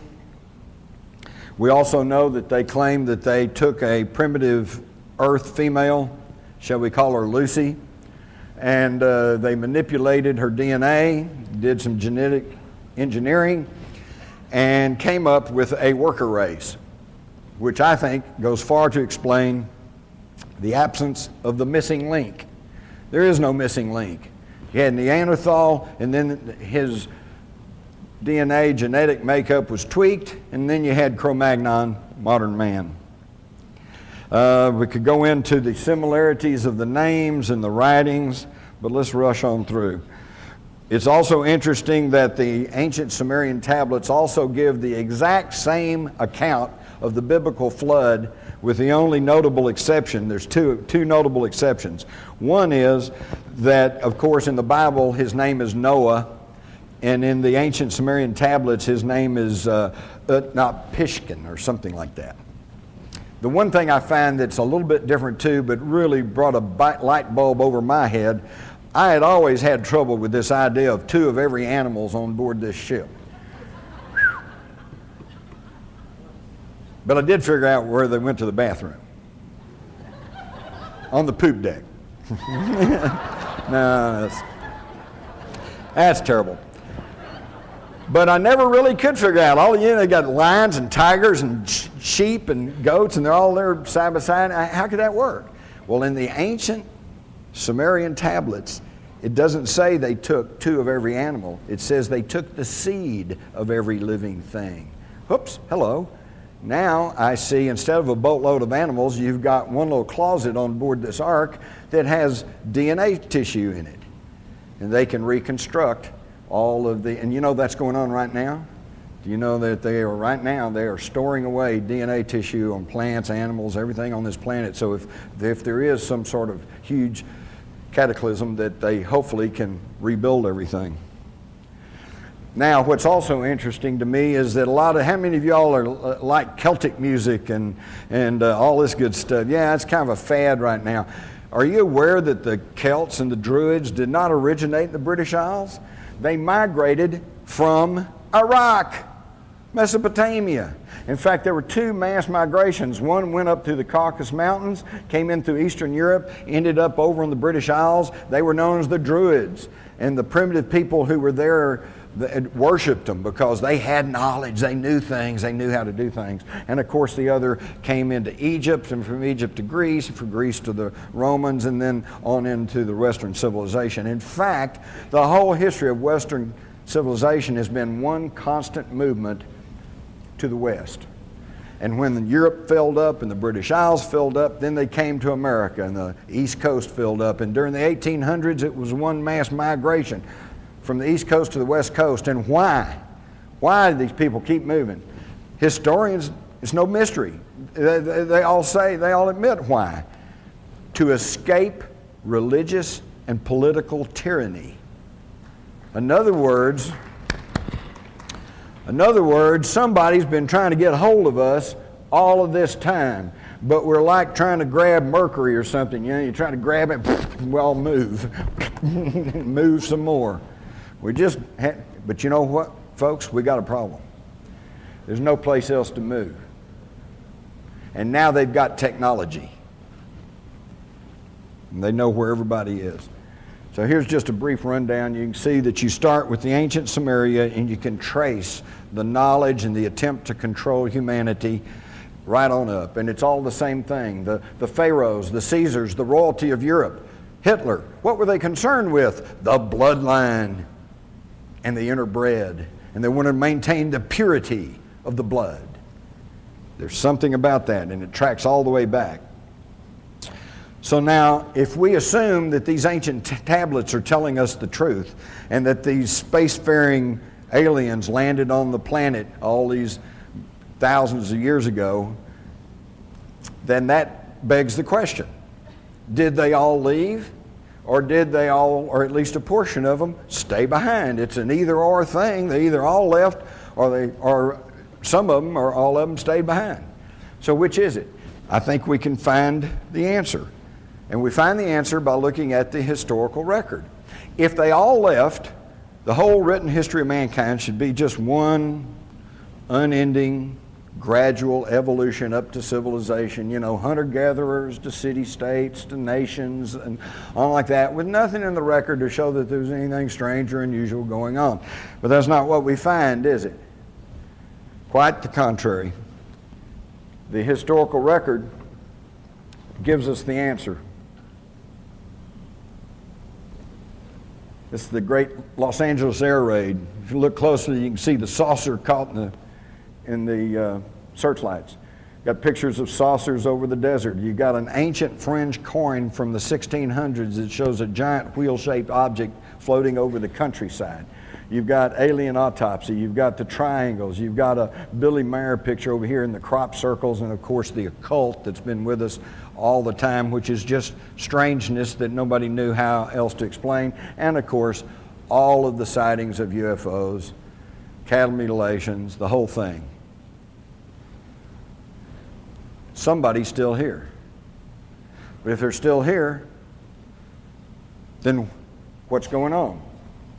I feel like there's three possibilities, because we have clearly established that there is a small ruling elite that wants to rule the world. And we've also established that these ancient astronauts apparently are still around, at least some of them are. So this leads to three possibilities.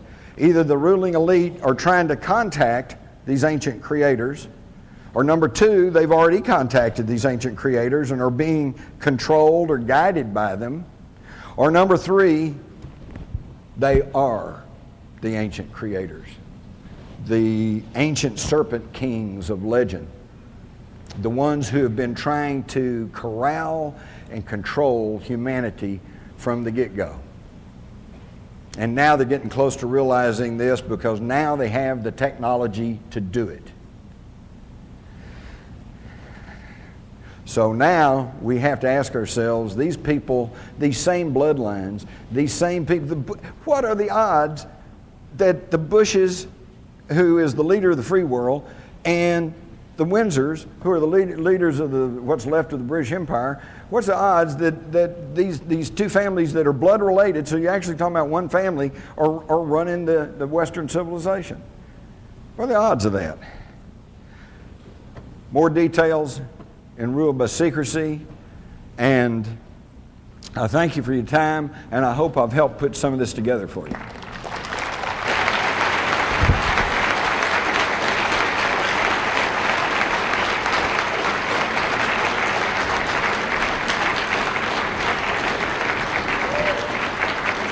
I don't think we have much time left, but anybody has an important question, come to the microphone and I'll try to answer it. Yes, Colonel. Jim, in speaking about the Skull and Bone Society as a recruiting and grooming tool for the world government, you said that they find those with ability, and quote, who are more compliant. What evidence you have for that more compliant part? Well, simply for the mere fact that the ones who aren't compliant go on off and they don't get leadership positions, and the ones who are compliant get the leadership positions. When I say compliant, I mean, maybe I could have used another word. Let's say they find people who are more in tune with their worldview. Thank you. Compliant kind of implies that they order them around. It's probably not that direct. Good presentation, Jim. Thank you. Thank you. I wanted to comment on your United States note that Kennedy was attempting to put into existence.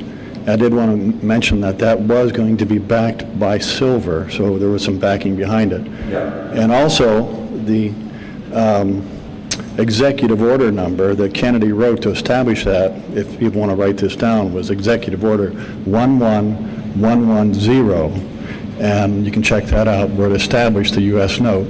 And the thing that I wanted to make comment about is that LBJ did not choose to continue publishing and minting the coin that Kennedy had started, because this would have killed the golden goose that the Federal Reserve had in position. It would have, and that was just too much of a status change for this country and for the very people you've been talking about. Exactly. That's one of the reasons they wanted him in. Exactly. Kennedy. But from another book that you wrote, I would like for you to maybe just briefly go over the coup of 1934 and how that affected our current status. Right. If you could take just a synopsis. Thank you. I'll try to make feedback. Okay, try to make this brief. He asked about the coup of 1934. This was well established, little publicized, and you never heard about it in your history classes. In 1934, 1 year after Hitler had taken over total control as dictator of America, some of the wealthy families in this country, okay, the Rockefellers, the DuPonts, the Carnegies, they decided we needed to have something like that here. And they approached a former general with the Marine Corps, General Smedley Butler, and they proposed to him that they would put up the money to fund a whole several 100,000 revolutionaries, and that we would have a coup in the United States of America, and they wanted Smedley Butler to be the new dictator, military dictator of the United States. Smedley Butler, to his everlasting credit, said to himself, this is treason. And he didn't really say anything to them, but he went along with it for a little while until he could figure out who was behind it, what all they were doing. Then he went to Franklin Roosevelt and told him what was going on. And of course, Roosevelt had a real bad problem. If he got up publicly and said this is what was going on, it could shake all the financial institutions of this country to the bone. The Federal Reserve System would be in a shambles. There could even possibly lead to some sort of civil war. So what they did was leak this story to the papers. Most of the papers around the country never even bothered to report on it. New York Times did report on it. Congress held some hearings for about 2 years until everything died down. They basically confirmed everything that Smedley Butler told them, but then that's where it was left. It was like, a lot of these people who were involved in this fled the country at the time and only later came back. So don't believe that there can't be an attempt at a coup in this country, because there was in 1934. Thank you for bringing that up. Thank you for this presentation today, and thank you for having the courage to bring this information forward to us. And I'd like to know if you've ever heard of a document called the Protocols of the... I wonder if you've heard of a document called the Protocols of the Elders of Zion? Yes. Let me address this real quick. I addressed this in Rule by Secrecy. He's asking about the Protocols of the Learned Elders of Zion. First and foremost, yes, it is a hoax that was perpetrated by the Tsarist police during World War I in an effort to try to stigmatize the Jews in Russia at that time and gather support for the Tsar. However, the tenets of this thing are too serious, too detailed, too thoughtful. If you'll go back, you'll find that some of the alteration they did was change Sion, S-C-I-O-N, to Zion, Z-I-O-N, in an effort to try to lay it off onto the Jews. Zion, of course, brings us into the Priory of Sion, and several scholars have decided that the protocols are legitimate, but they are a document of the Illuminati. not the Jews, okay? So what you have to do, my advice to you is to try to find a copy of the protocols and read them. It is really chilling because it's just like the report from Iron Mountain. They can claim it's a hoax, but when you read it, you know this is not a hoax. It's a game plan for taking over the world. But again, let me emphasize, this was not done by the Jews, okay? The Jews have been as victimized by these people as everybody else. Yeah, I have one correction on your timeline. You said Eisenhower and Dulles got us into the Vietnam War. Eisenhower kept us out of Dien Bien Phu when the French were trying to get us into the war. He stated that it's the wrong war, the wrong place, at the wrong time. The guy who got us into the war was JFK. Well, I would disagree with you on that, although what you said essentially is correct. The reason that they didn't want to go in with the French is because they didn't want the French in there. They wanted to wait and let the French get run out so that we wouldn't have any competition when we moved in. And all I can tell you is that C.L. Sulzberger of the New York Times said that John Foster Dulles personally told him that he created CETO to give the president the power to intervene in Southeast Asia. I do agree with you. I think Eisenhower, being a general and having come through a world war, was hesitant to get us involved in a war over there. That's why all he did was start to send military advisors. And that's all JFK did. He increased them. When he took office, there were like 5,000 or 6,000 military advisors in Southeast Asia, and by the time he was assassinated in fall of '63, that had been increased to like 12,000. So but they were military advisors, okay? And yes, they went out on patrols, and yes, if they got in a firefight, they would shoot back to defend themselves, but it was only Lyndon Johnson that put ground combat troops in Vietnam and ordered up Rolling Thunder, and that's when the war really got underway. Yeah. Jim, I was wondering if you could offer any comments on FEMA, also its authority and possible place and role in this game. I got a question for you all. Since when is it the job of FEMA to investigate the tragedy of the space shuttle? And since when is it the job of FEMA? Who investigated the World Trade Center bombing? Was it the New York Fire Department? No. Was it the New York Police Department? No. Was it the FBI? No. It was FEMA. And what did FEMA do? They hired 26 structural engineers, rushed them through there, let them go there for a day and a half, wouldn't let them look at most of the stuff, already were shipping the metal out of there, would not allow them to do tests on it. The head of the panel even complained, but then based on what little they got to see and what they were told, they finally issued a report and said, well, airplanes hit the building, I guess the temperatures got high and they all collapsed. There was no investigation and it was all covered up by FEMA. What about constitutional power or a possible place in this whole power game? Constitutional power? Well, you know, we have a constitution, and don't anybody get me wrong, you know, the form of government that we pay lip service to in this country, I will be the first to agree, is the finest that has ever been put together in the history of this world. Our problem is not the Constitution, the Bill of Rights, the Declaration of Independence. Our problem is that we're not adhering to it. We're not following the Constitution of this country. When the President of the United States gets up and says, my lawyers have informed me that I don't even have to consult with Congress to go fight a war over in the Middle East, he obviously has not read the Constitution of the United States, because it plainly states that only Congress shall have the power to declare war.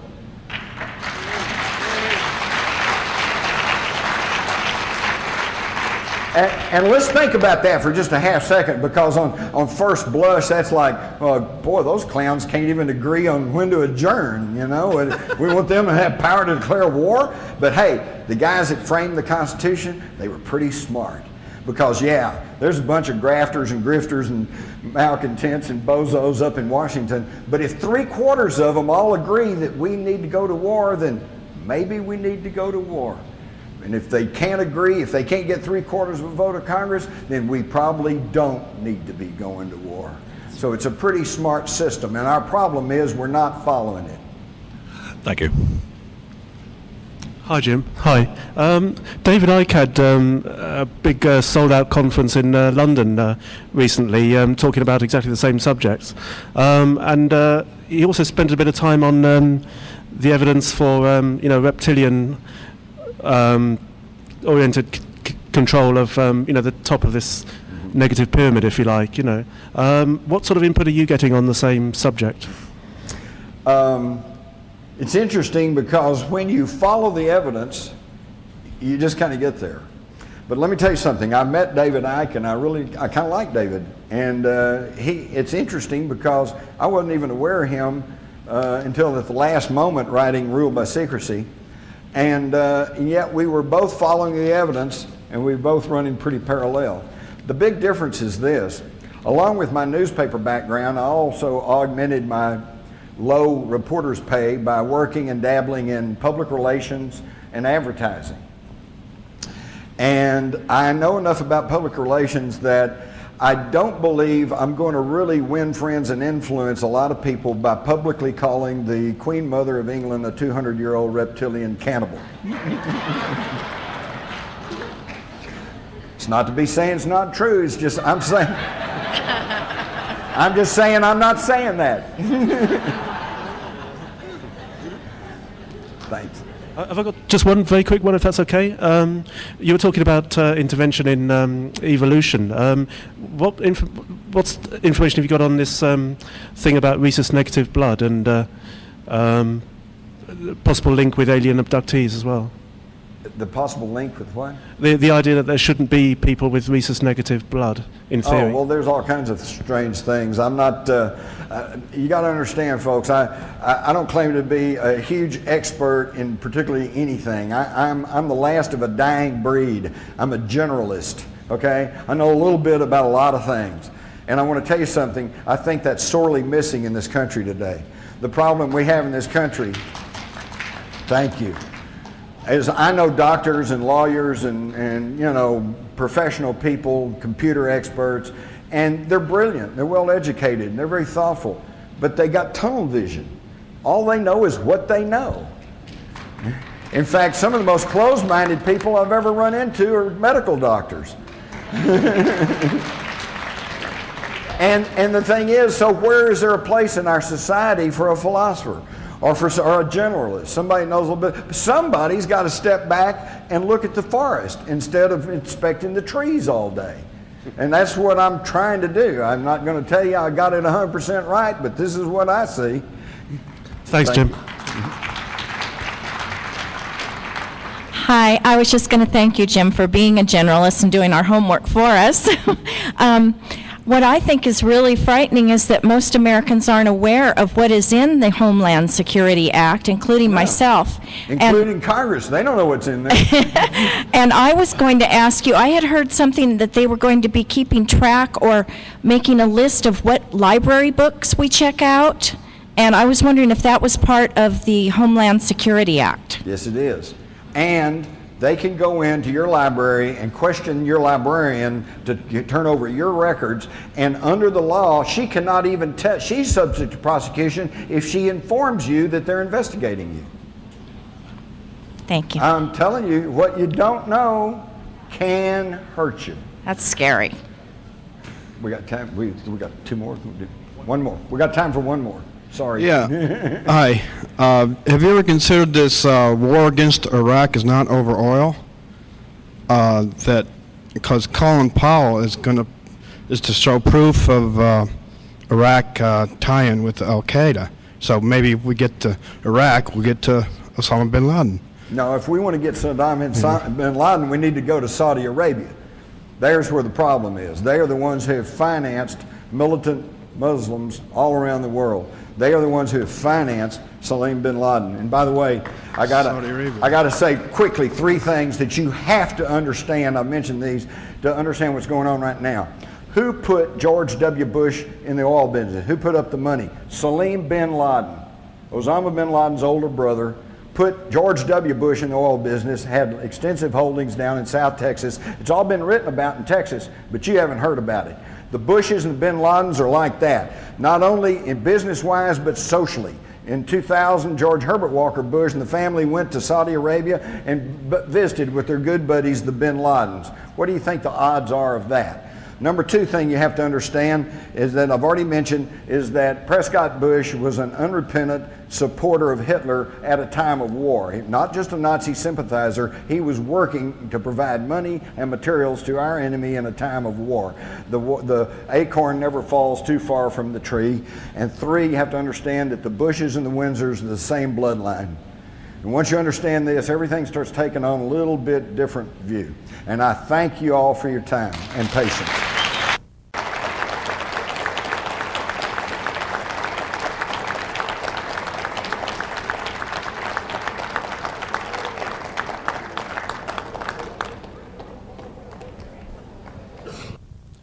Thank you.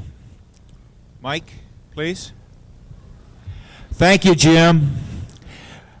Just bloody awesome, guys.